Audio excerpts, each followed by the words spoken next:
Hello, assalamu alaikum. This is Sagar. Welcome to my YouTube channel. Hope you guys are doing fine. I'm like an addict, do I gotta have it. I ain't even playing, got a really bad habit. If it moves, gotta grab it. Fuse like a magnet, lose, won't have it till I'm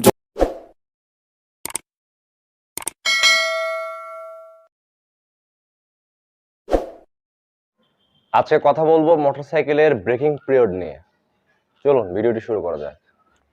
মোটরসাইকেলের breaking period কি? প্রথমে আপনাদেরকে ইঞ্জিনটি দেখাই। এইটি হচ্ছে আমাদের cylinder. এই সিলিন্ডারের ভেতরে আমাদের পিস্টন অবস্থান করে। এই সিলিন্ডারের দুই পাশে, এই পাশটা হচ্ছে এয়ার ফ্লো এবং গ্যাসোলিন ফ্লো করে এবং এই পাশটাতে এক্সজস্ট।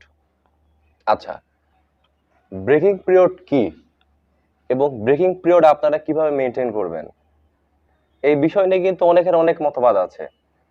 তো আপনাদেরকে প্রথমে আমি একটু এক্সপ্লেইন করি যে ব্রেকিং পিরিয়ডটা কেন মানা হয় এবং ব্রেকিং পিরিয়ডটা কি জন্য মানা হয়, বা কোম্পানি কেন বলে আমাদেরকে যে আপনারা ব্রেকিং পিরিয়ড মেনটেন করবেন ম্যাক্সিমাম 2000 কিলোমিটার।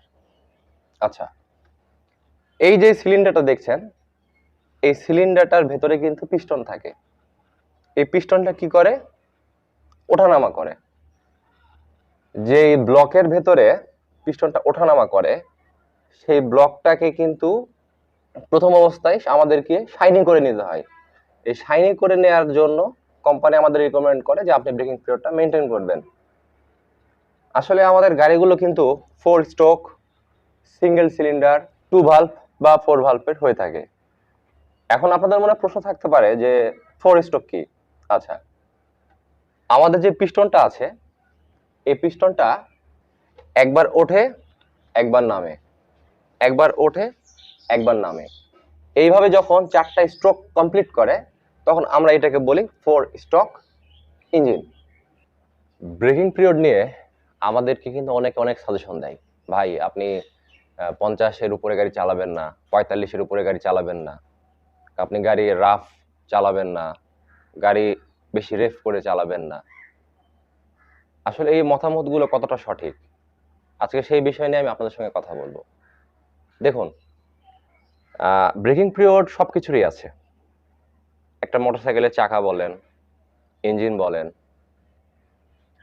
আদার্স যে সেকশনগুলো আছে, প্রতিটা সেকশনের কিন্তু ব্রেকিং পিরিয়ড আছে। আচ্ছা, এখন আপনি ব্রেকিং পিরিয়ডটা কি করে মেনটেন করবেন? 45 কিলোমিটার স্পিডে চালিয়ে? কখনোই না। আমি এই ব্রেকিং পিরিয়ড নিয়ে আমি বেশ কিছু আর্টিকেল পড়েছি, বেশ কিছু ইউটিউব চ্যানেলও দেখেছি। দু একটা আপনাকে এক্সাম্পল দিচ্ছি, যেমন Moto Octane, Bike Advice, Bell Performance, MC Garage, Fort 9, আপনারা চাইলে এগুলো দেখে আসতে পারেন। তো এরা কি বলেছে যে আপনি ব্রেকিং পিরিয়ডটা মেনটেন করবেন কিভাবে? সাপোজ আপনার গাড়ির আরপিএম 12,000, 12,000 আপনার গাড়ির টোটাল আরপিএম। আপনি আপনার টোটাল আরপিএম কে 4 ভাগ করে নেন। 4 ভাগ করে নিয়ে আপনি 3 ভাগ পর্যন্ত আপনি রেপ করতে পারবেন, কিন্তু রেপটা হতে হবে স্মুথলি। কিরকম স্মুথলি? যে আপনি কিন্তু রাফ চালাতে পারবেন না, আপনি স্মুথলি যেভাবে তুলতে পারবেন ওইভাবে আপনি 4 ভাগের 3 ভাগ ইউজ করতে পারবেন। আমি কিন্তু রিসেন্ট কিন্তু আমার গাড়িতে কিন্তু ব্রেকিং পিরিয়ডটা কমপ্লিট করেছি।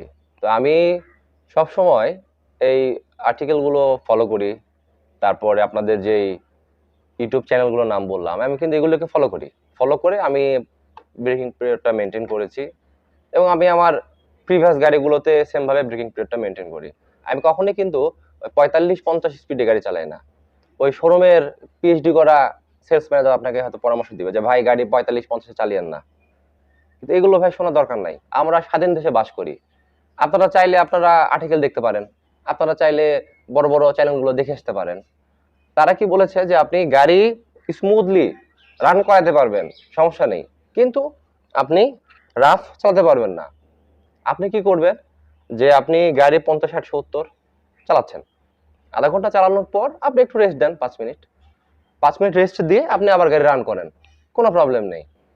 আমি যে প্রসেসগুলো আপনাদেরকে বললাম, আপনারা কিন্তু এই প্রসেসে আপনাদের ব্রেকিং পিরিয়ডটা ফুলফিল করেন। আমার কাছে অনেক এক্সাম্পল আছে যে যারা দেখবেন যে 45-50 স্পিডে গাড়ি চালিয়েছে। আমার এক ভাই আছে, রিসেন্ট এক ভাই, উনি জিক্সার কিনেছেন।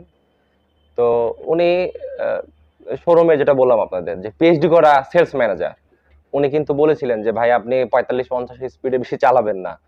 হ্যাঁ, উনি ফার্স্ট টাইম গাড়িটা কিনেছেন, এর আগে কখনো বাইক চালায় নাই। তো উনি ওই রুলসটা ফলো করেছেন 3000 কিলোমিটার। তো এখন যে প্রবলেমটা উনি ফেস করছেন, আফটার ব্রেকিং পিরিয়ড উনি গাড়ি রেপ দিচ্ছেন, গাড়ি রেসপন্স করছে না। আসলে উনি যেই প্রসেসটা মেনটেন করে ব্রেকিং পিরিয়ড পার করেছেন, এটা পুরোপুরি কিন্তু সঠিক না। আপনারা আর্টিকেল পড়েন, আপনারা বড় বড় চ্যানেল দেখেন, আপনার ওই পিএইচডি করা সেলস ম্যানেজারের আপনার অ্যাডভাইস শুনতে হবে না। তো আমি চাই না যে আপনারা ওই ধরনের প্রবলেম ফেস করেন। আর আরেকটা বিষয় হচ্ছে কি, অনেকের মনে প্রশ্ন থাকে যে ভাইয়া ব্রেকিং পিরিয়ডে আমরা কি সিনথেটিক ইঞ্জিন অয়েল ইউজ করবো কিনা। তা আমি বলবো যে ভাইয়া না, ব্রেকিং পিরিয়ডে সিনথেটিক ইঞ্জিন অয়েল ইউজ করার কোনো দরকার নাই। কারণ সিনথেটিক ইঞ্জিন অয়েল কিন্তু আমরা লং টার্ম ধরে চালাতে পারি। আর ব্রেকিং পিরিয়ডের টাইমে হয় কি, যে আমাদের কিন্তু ইঞ্জিন অয়েলটা কিন্তু তাড়াতাড়ি ড্রেন দিতে হয়। যেমন ফার্স্ট অফ অল আমরা 300 কিলোমিটারে ড্রেন দিই, হয়তো সেকেন্ডে আমরা গিয়ে 800 কিলোমিটার ড্রেন দিই, থার্ডে হয়তো আমরা 1000 কিলোমিটার রান করে ড্রেন দিই। আর সিনথেটিক ইঞ্জিন অয়েল 4000 কিলোমিটারের আগে ইউজ করা উচিত না। আপনারা চাইলে মিনারেল বা সেমি সিনথেটিক ইউজ করতে পারেন, কিন্তু আমার সাজেশন থাকবে যে মিনারেলটা ইউজ করাটাই বেটার, যেহেতু আপনাকে ঘন ঘন মোবাইলে ড্রেন দিতে হচ্ছে। তো সুতরাং আমি আপনাদের যে কথাগুলো বললাম, আশা করি আপনারা বুঝতে পেরেছেন। ওই শোরুমে পিএইচডি করা সেলস ম্যানেজারের কথা শোনার আপনার কোনো দরকার নাই ভাই।